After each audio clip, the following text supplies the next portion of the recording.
commerce, and that just takes time to get to that point.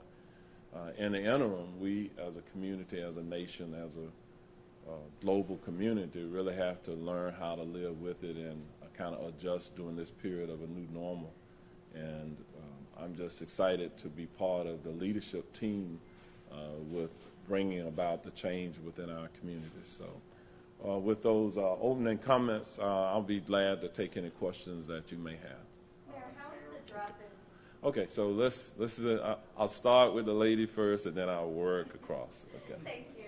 How is the intense drop in the tourist tax collection? How's that going to impact next year's budget? The decline in the tourist development tax revenues is going to impact plans for expansion here at the convention center that you're in now.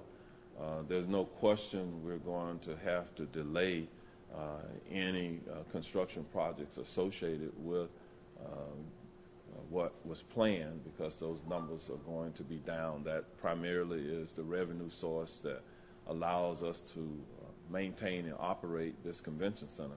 I will say that this is one of the best convention centers in North America, perhaps one of the top in the world, because it's clean, we keep up with the technology, et cetera. So as we move forward, we're going to have to slow that down. There's no question about it. The Board of County Commission will have to wrestle with those issues. In addition to the decline in the tourist development tax revenues, we will see a decline in sales tax revenues, because everyone that comes here, that lives here, that buys product, merchandise, et cetera, pay sales tax on it. Those revenues are going to decline. We will see a decline in our gas tax revenues. So for those of us who go to drive gasoline-powered automobiles that go to fill up our cars at fueling stations, we're going to see a decline in those revenues that assist in maintaining the roadways that we have. So we are making adjustments. We have made adjustments. We will continue to do that. In terms of our property taxes, I think the revenues from property taxes will remain at a significant level to try to balance out some of what we see here. We're going to leverage the CARES Act funding that we receive from the federal government to make investments back into our small businesses here within this community. You've already seen us do that. We believe that by investing in the small businesses, which really is the backbone of America in terms of business, that's the majority of the businesses that we have here within our community. And so we have been leaders in that regard within this region, within Florida, of being able to help provide the stimulus to our small businesses to continue to operate. So together, again, we can get through this. We will get through it. We've been through other crises together. In my nearly 40 years of public service, I've either fortunately or unfortunately been through a number of different crises, and so I see this crisis as no different than the others. The only thing about it that is unpredictable at this time is just how long it's going to take us to recover. This has been an extraordinary period of time, but we will recover. Okay. Talk to us about, since the local courts, Chief Judge Myers is going to have them go back to phase 1 beginning on Monday. Do you see Orange County, if we continue to see these high cases, will we be moving back into a phase 1, a outside dining only capacity, 25% retail? Do you see moving backward? We're monitoring the numbers, and the decisions that we make regarding the opening of commerce, et cetera, is going to be based upon the actual experience that we see here. The number one number that I think will drive whether we continue to reopen or not is really hospital capacity, just how sick the people will be and our ability to care for them. That is the number one driver. Fortunately for us at this point, even though those numbers are slightly increasing, we don't see extraordinary increases in the number of people who are being hospitalized because they're critically ill. If that changes, then I suspect that we will have to make some adjustments in the level of openness that we have as a community. So we're monitoring that. The next week to a 14-day period of time, I think, is going to be absolutely critical. It'll become clearer to us during that period of time what is the next course of action.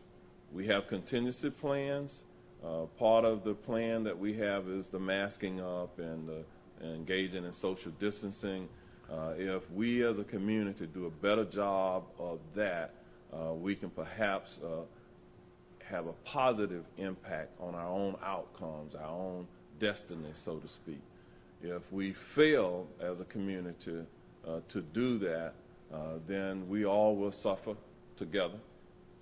That's the bottom line. We will all suffer through it together. Okay, I'm going to come back here and then I'll come there. Mayor, last year at this time, you were announcing Epic Universe, a 1-cent sales tax that you were excited about to help with transportation. We talked about the expansion of the convention center. So those are 3 things as of right now that are off the table or on hold. What else has been off the table or on hold, and your reaction to what this pandemic has done to the big goals that we had last year? Well, I obviously suspended the 2020 initiative to put a sales tax on the ballot. That sales tax was believed to have was going to produce a type of revenues that would have been transformative for our transportation system and network here. We have systems that involve commuter rail with SunRail, with our public transit system, the Link system, each of which is currently underfunded. So there's going to be a delay in adequately funding them. The problem that we have with traffic congestion and other needs for pedestrian safety, bicycle safety, roadway safety improvements is going to be delayed. This conversation means that we're likely going to be delayed by at least a year. It could be several years. And we have to now put into place contingency plans to deal with all of that. But all of that is something that in a growing community is still needed. But we're not suffering alone. What our experience here is not unique to Orange County. This is something that is happening across all of America, across the entire world, and all of the industrialized nations is happening. So we're not alone in that regard, but I think the key to how fast we recover is how we plan, how we better utilize the resources that we currently have. So I will challenge the county administrator and all of our department heads to take a look at our current spending practices and make some adjustments there. This state of the county this year was a different style of state of the county. It was a low budget production, but our staff from Orange TV primarily put this together. As you saw, it was a production that didn't really have a live audience, but we used technology. This was a virtual state of the county that really had never been done, but that's the environment we're in. We did that to save money as well, and but still communicate with our community. That's my responsibility as the mayor, is to make sure that we do effectively communicate, and I'm going to continue to do that as we move forward. Okay, then question here. Mayor, my question was about, another question was done before, about hospitalizations and going back to phase 1, but if hospitalizations are growing and can't be contained, are we looking probably to sheltering home again, or just shutting down the economy?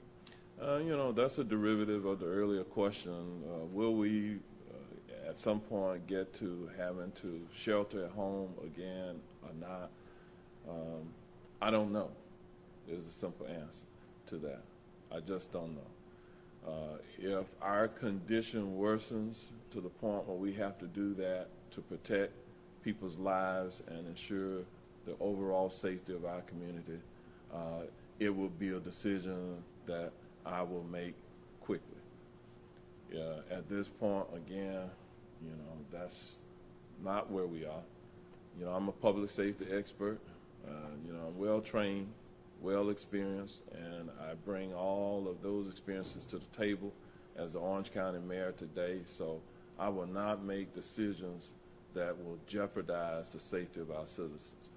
The fundamental reason that government exists is to keep the people safe. And so it's a measured approach. We're going to monitor for the next few days the wearing of masks within our community. If we don't see where people voluntarily comply with the mandatory order, that order is going to change, and perhaps we will attach penalties to failure to adhere to that order. That will be the next step. We make decisions, put things in place, and then we assess, we evaluate going forward. So we'll monitor that in the next few days. First part of next week, if we don't see adjustments or if those hospitalizations numbers continue, then I'm going to make another decision here on behalf of the citizens. Now, the Orange County Charter really requires the Orange County mayor that is elected countywide, inclusive of the municipalities, to become the primary emergency manager during a crisis. So that's the role that I find myself in now, not just looking out for unincorporated Orange County, but looking out for the entire county, inclusive of the municipalities, but also the region, because of the way our workforce is designed, the way that we are interconnected, really, in terms of our socialization efforts within this region. It has to be a regional conversation, and so we have, at a minimum, weekly conversations with other counties talking about how we collectively, as a region, the campaign with the wearing of masks, that's a regional campaign. It's not just about Orange County. It's within our television market here. Mayor, Yes. You mentioned transportation a couple of times here, specifically the Kirkman Road extension. Is there any discussion, maybe even discussions Universal's had with the folks in permitting and planning and design, that they may be putting off beginning construction on Epic Universe? We don't know, but is the extension itself, the 1.7 miles, is that something that will be affected by the reduction in gas taxes and other sales taxes? What Universal has announced is that they will delay the construction of the Epic Universe project. However, it is believed that at some point that project will move forward. Whenever that is, the road is still needed. The expansion of the roadway is still needed for Orange County, regardless of whether Universal moves forward. What Universal has said is that they are going to continue with the road expansion. Of course, that's a county-owned road, and Universal gets to pay for it, okay? Regardless of whether Epic Universe moves forward, we, being Orange County, don't reimburse Universal for our proportionate share until the road is built.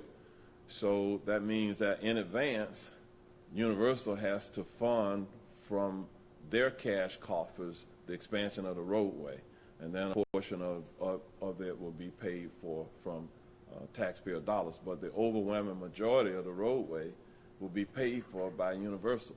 So we are leveraging that relationship with Universal moving forward. So in some ways, some people criticize the relationship with Universal, but the expansion was planned for the last 25 years. And so in some ways, this is a good thing for the taxpayers to have a private entity pay for the road now that creates jobs and keeps some commerce going, for the hope that at one point that road will also benefit their corporation when they expand in several years from now. So that's what I would tell you about the expansion project. So it's on schedule, is what you're saying? It's moving forward. We'll take one more question. Mayor, can you tell me Sure. about this branding campaign and what you're excited about when we're talking about budget, and when viewers see, like, what's the point of branding Better, Stronger Together? Can you talk about the importance of that? You know, every crisis that we have had as a community, and again, with my 40 years of experience, from dealing with weather-related crises, hurricanes, tornadoes, to shooting incidents, a terror attack, the Pulse nightclub incident, to other crises as a community. When we went through the crisis together, on the backside, when we came out of it, we were stronger as a community. So that's what we're saying here.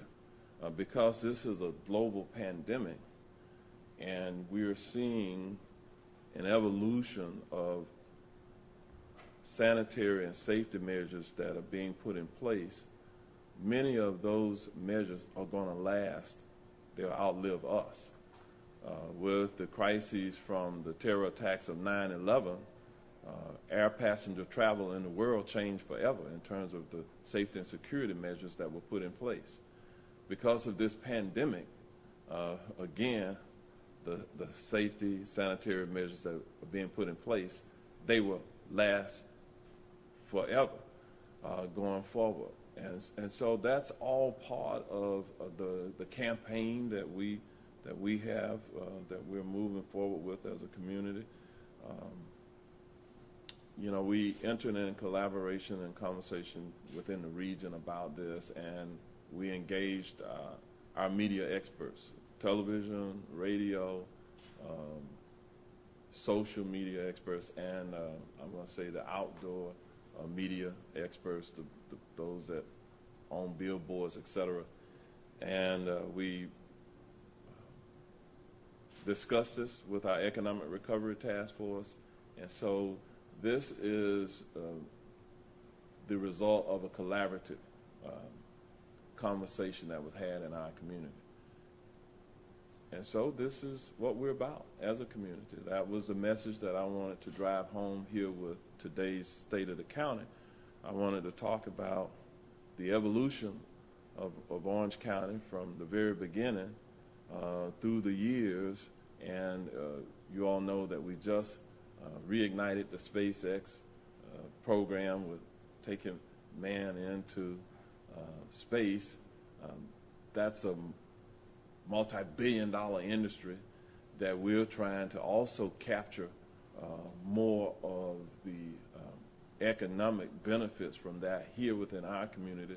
So you will see us kind of aggressively going after the partnership between our universities and the space industry that brings high-wage jobs, et cetera. So that's why the narrative, the storyline of the State of the County today was about the trajectory that we were on prior to the pandemic, the trajectory that we're still on. We're just we're in orbit, you know, but we will reignite our rocket boosters and head back to the destination.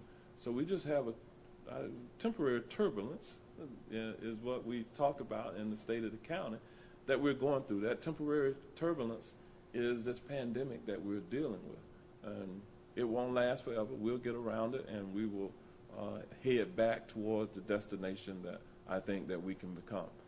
So that's the storyline. So thank you all so much for being here. Was there another? Mayor, can you offer Yes. specifics on law enforcement reforms you'd like to see? You'll have the ear, I'm sure you'll speak with the sheriff. Do you have a unique perspective?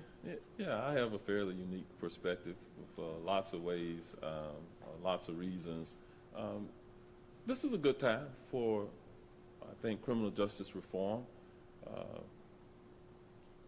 Hopefully we won't lose the momentum.